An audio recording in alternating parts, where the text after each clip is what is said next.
अक्सर कई लोगों को आप ये बोलते हुए सुनते हैं कि 10-20-50% का अगर नली में ब्लॉकेज है तो वो देखने के लिए सीटी एंजियो कर लो, सीटी एंजियो से सब पता चल जाएगा। फिर जब दोबारा ज़रूरत लगे तो फिर से सीटी एंजियो करवा लो, हर साल 2 साल में सीटी एंजियो करके देखते रहो कि ब्लॉकेज बढ़ा है कि नहीं। आज हम डिस्कस करेंगे कि ये क्यों स्ट्रैटेजी बिल्कुल गलत है और क्यों जो लोग ये कहते हैं वो सिर्फ आपको कार्डियोलॉजिस्ट के पास आप ना जाओ इसके लिए ऐसा कहते हैं, पर एक्चुअली ये आपके लिए कितना नुकसानदायक है। आज हम ये रेडिएशन के पॉइंट ऑफ व्यू से डिस्कस करेंगे। एक अलग वीडियो में हम कॉन्ट्रास्ट के हिसाब से क्या इशू है वो भी डिस्कस करेंगे, पर आज फोकस करेंगे रेडिएशन डोजेस पर कि ये टेक्निक क्यों प्रॉब्लमैटिक है और यदि आप हर साल 2 साल में अगर सीटी एंजियो करा के ब्लॉकेज को असेसमेंट करते हो तो क्यों आपको प्रॉब्लम्स आ सकती हैं। टॉपिक पर जाने से पहले जो लोग हमारे चैनल पर नए हैं उन्हें रिक्वेस्ट करूँगा कि चैनल को सब्सक्राइब करें, वीडियोस को लाइक करें, शेयर करें, फॉलो करें, कमेंट करें, पूरा देखें। सबसे पहले तो बात करेंगे कोई भी अगर हम सीटी एंजियो या रेगुलर एंजियो करते हैं उसमें रेडिएशन करना ज़रूरी क्यों है। क्योंकि नॉर्मली अगर हम किसी भी व्यक्ति को लाइट में डालें या कोई भी ऐसा चीज़ करें तो नली के अंदर क्या है वो नहीं दिखाई देता। इसमें सिंपल कॉन्सेप्ट ये आता है कि बॉडी को एक टेबल पर लिटाया जाता है और एक तरफ उसमें रेडिएशन प्रोड्यूसिंग डिवाइस होता है, एक तरफ इमेज इंटेंसिफायर का एक स्क्रीन जैसा रहता है। बॉडी के थ्रू जब हम रेडिएशन पास करते हैं और बीच में हम जब नलियों के अंदर कॉन्ट्रास्ट भरते हैं तो दूसरी तरफ उसका इमेज कैप्चर होता है। सिंपल अगर हम लाइट मारेंगे या कोई और चीज़ों का प्रयोग करेंगे तो नलियों के अंदर क्या है वो नहीं दिखेगा। सिंपल कोई भी टेक्निक से आप ब्लड को या नलियों के अंदर के स्ट्रक्चर को नहीं देख सकते। टेक्निक क्या है, हम नलियों के अंदर एक कॉन्ट्रास्ट को भरते हैं जिससे कि जब एग्जैक्टली जिस मिली सेकेंड या जिस सेकेंड पर हम रेडिएशन बीम पास करें तो नली के अंदर कॉन्ट्रास्ट भरा हुआ हो। साथ में जब रेडिएशन पास करती है तो जो पार्ट में नली है वहाँ पे कॉन्ट्रास्ट भरा हुआ है, इसलिए वहाँ पे रेडिएशन की बीम पास नहीं कर पाएगी।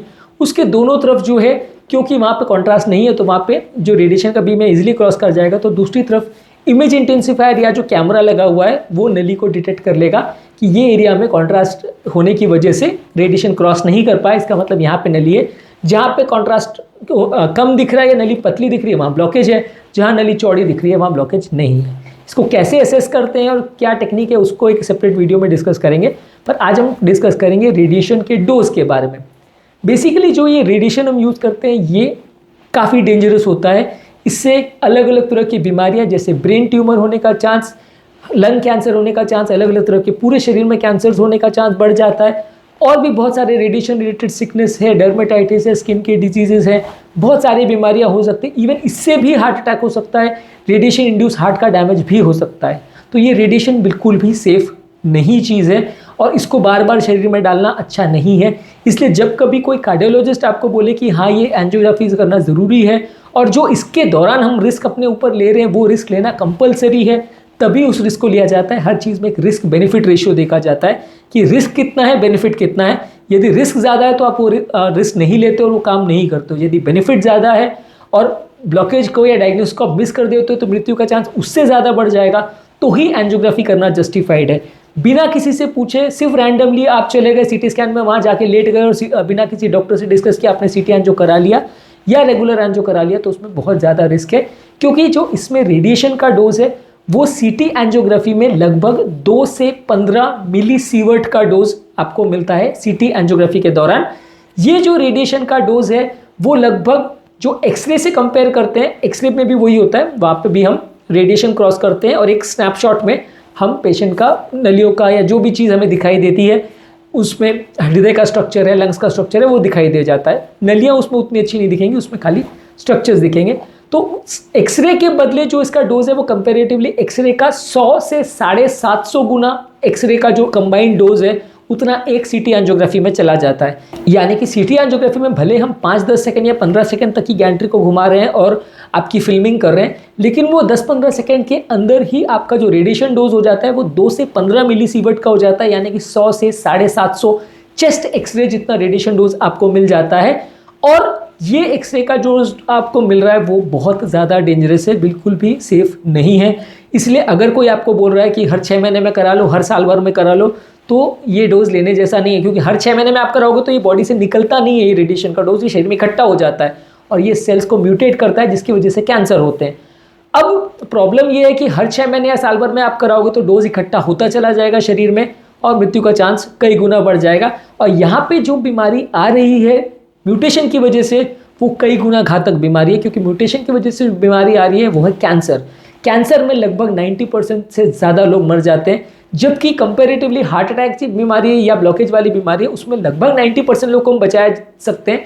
इवन अगर लेट भी डिटेक्ट होता है, हार्ट अटैक भी हो जाता है, तो भी 80-90% लोग को बचाया जा सकता है। यानी मृत्यु दर कंपैरेटिवली कम है, साइंस ज़्यादा डेवलप्ड है, ट्रीटमेंट ज़्यादा ईजी है। और वो बचाने के लिए हम ऐसी बीमारी को बुलावा दे रहे हैं जो कि कैंसर है। और अगर कैंसर हो गया तो आप भी जानते हो कि ज़्यादातर केसेस डिटेक्ट नहीं हो पाते हैं और 90-95% लोग नहीं बचते हैं। बहुत कोई अगर किस्मत अच्छी हो बच गए तो वो अच्छी बात है, पर ये जो रेडिएशन है वो अलग अलग तरह से शरीर में पूरे तरह के कैंसर कर सकता है, चाहे वो ब्रेन ट्यूमर हो, चाहे वो लंग्स का कैंसर हो, ब्रेस्ट कैंसर हो, पूरे शरीर में किसी भी जगह का कैंसर हो सकता है। तो ये रेडिएशन बिल्कुल भी सेफ नहीं है। ये रेडिएशन का डोज लेना सिर्फ और सिर्फ तभी जस्टिफाइड है जब आपको कोई डॉक्टर बोल रहा है कि हाँ आपको ब्लॉकेज है या आपको तकलीफ है, आपका TMT पॉजिटिव आ रहा है, इको में चेंजेस आ रहे हैं, ECG में चेंजेस आ रहे हैं, जो कि किसी और माध्यम से हम डायग्नोज नहीं कर सकते कि इसमें ब्लॉकेज है या नहीं, तभी जस्टिफाइड है कि आप वो रेडिएशन का डोज लेने को जाओ। बिना कारण के सिर्फ देखने के लिए चलो आज मन हो रहा है तो ब्लॉकेज कितना है वो देख लेते हैं, बिल्कुल मत करिए। इसमें आपका मृत्यु दर कई गुना बढ़ जाएगा। दुनिया में आज तक ऐसी कोई भी स्टडी नहीं है जो ये बोलती है कि हर 6 महीने में या हर साल भर में CT एंजियो कराना जस्टिफाइड है। अब अगला क्वेश्चन लोग पूछेंगे कि ठीक है तो ऐसा है तो हम 5 साल में एक बार करा लेंगे, चलेगा। पर 5 साल में भी वो जो रेडिएशन का डोज मिल रहा है वो भी काफ़ी ज़्यादा है। हर 5 या 10 साल पे यदि आप CT एंजियो कराते हो तो बीच वाले जो पीरियड में है जब आपने कोई स्कैन नहीं कराया उस समय आपको ब्लॉकेज होने का चांस है, क्योंकि आपने हर साल कराया तो ठीक है आपने डिटेक्ट कर लेंगे कि हर साल हुआ तो एवरेज ब्लॉकेज को डेवलप होने में 2-4 साल लगता है तो आप पिकअप कर लोगे। पर हर 5 या 10 साल में आप कराओगे तो रेडिएशन का डोज कम हो जाएगा, लेकिन जो पर्पस था कि जो हम ब्लॉकेज को अर्ली डिटेक्ट करना चाह रहे थे वो मिस हो जाएगा, क्योंकि ये 5-10 साल के दौरान जो ब्लॉकेजेस हो गए वो तो मिस हो जाएंगे, तो हार्ट अटैक आने का चांस में कुछ खास फायदा नहीं होगा आपको।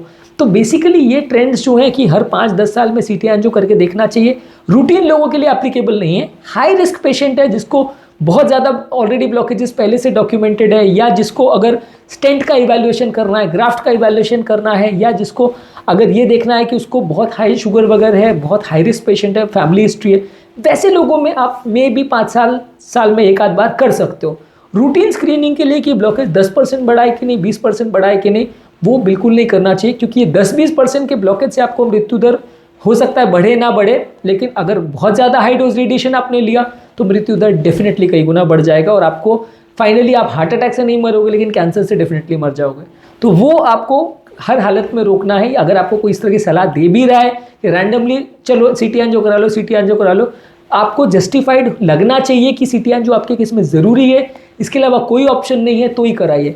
इनफैक्ट कन्वेंशनल कैथेटर एंजियो का भी यही है। कन्वेंशनल कैथेटर एंजियो में भी 2 से 10 मिलीसीवर्ट का रेडिएशन डोज लगता है और इसका भी एक्सरे का जो डोज है वो 100 से 500 एक्सरेज के बराबर है। तो ये भी बहुत कम डोज नहीं, हाँ CT एंजियो से थोड़ा कम है, लेकिन ये भी बहुत लो डोज नहीं है, ये भी अपने आप में बहुत हाई डोज है। तो इनमें कैथेटर एंजियो के लिए भी क्लियर कट इंडिकेशन होना चाहिए, तभी आपको करना है, नहीं तो नहीं करना है। ये टेस्ट ऐसे नहीं है जो पूरी तरह से सेफ है, इसमें मृत्यु का चांस काफ़ी ज़्यादा है। इसके अलावा हम बात करेंगे कि कितना इंटरनेशनल गाइडलाइंस आपको परमिट करती है रेडिएशन के लिए। रूटीन व्यक्ति के लिए 1 साल में 1 मिलीसीवर्ट पर ईयर तक का रिकमेंडेड डोज है। अब मान लीजिए अगर आपने एक बार CT स्कैन करा लिया तो मान के चलिए कि 5 से 10 साल का आपका काम एक ही बार में हो गया। 5 से 10 साल का जितना आपका रिकमेंडेड डोज है उतना रेडिएशन आपको एक ही बार में लग गया। तो एवरेज आपको अगर मान के भी चले तो 5 या 10 साल में एक बार आप मैक्सिमम करा सकते हो, और वो भी आइडियली तब जब ज़रूरत हो। आपको कैसे पता चलेगा कि आपको कोई ऐसी और बीमारी नहीं हो जाएगी अगले 10 साल के दौरान जिसमें एक्चुअल में आपको दोबारा CT स्कैन लगेगा। मान लीजिए कोई ब्रेन में प्रॉब्लम हो गई या कोई पेट में या लिवर में या कहीं और जगह प्रॉब्लम हो गई जहाँ दोबारा से CT स्कैन की आवश्यकता है, तो आपका रेडिएशन डोज डबल हो जाएगा। तो उसमें 1-2 साल के बाद प्रॉब्लम बढ़ी या नहीं बढ़ी, कोई एम्बोलिज्म हो गया, उसके लिए फिर से CT स्कैन करना पड़ा, तो हर बार जितने बार आप करते जाओगे रेडिएशन ऐड होते जाएगा, क्योंकि रेडिएशन एक बार बॉडी में एक्सपोज हो जाए तो निकलता नहीं है, वो बॉडी के अंदर भर जाता है, वो निकलता नहीं है, वो क्यूमुलेट होता रहता है। इसको क्यूमुलेटिव टॉक्सिसिटी बोलते हैं कि जितना ज़्यादा रेडिएशन एक्सपोजर होते जाएगा बॉडी में टॉक्सिसिटी बढ़ते जाएगी, ये कभी भी बॉडी से निकलता नहीं है।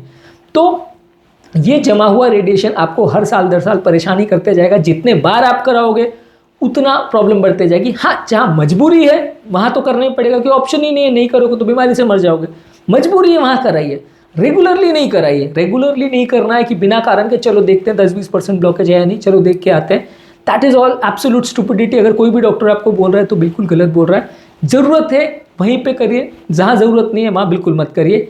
जो रेडिएशन वर्कर्स के लिए जो रिकमेंडेड है, हम जैसे लोग जो दिन भर रेडिएशन में काम करते हैं, कैथ लैब में काम करते हैं, हम जैसे लोग के लिए जो मैक्सिमम रिकमेंडेड डोज है वो 5 साल में एवरेज हर साल का 20 मिलीसीवर्ट तक अलाउड है, क्योंकि हमारा दिन भर रेडिएशन का काम है। रूटीन पब्लिक में 1 मिलीसीवर्ट पर ईयर का रिकमेंडेड है। एक सीटी एंजियो में आपको जो डोज मिल रहा है वो 2 से 15 मिलीसीवर्ट का मिल रहा है, कैथेटर एंजियो में 2 से 10 मिलीसीवर्ट का मिल रहा है। चेस्ट एक्सरे में 0.02 मिलीसीवर्ट मिल रहा है। इसलिए चेस्ट एक्सरे भी बहुत सेफ नहीं है। यदि आप 50 चेस्ट एक्सरे एक साल में कर लिए तो आपका 1 साल का डोज कंप्लीट हो गया, ठीक है। तो चेस्ट एक्सरे भी बहुत सिंपल नहीं है कि हर 5वें दिन आप जाके चेस्ट एक्सरे करा रहे हो, वैसा भी मत करिए। चेस्ट एक्सरे भी ज़रूरत है तो ही कराइए, ये भी पूरी तरह सेफ नहीं है।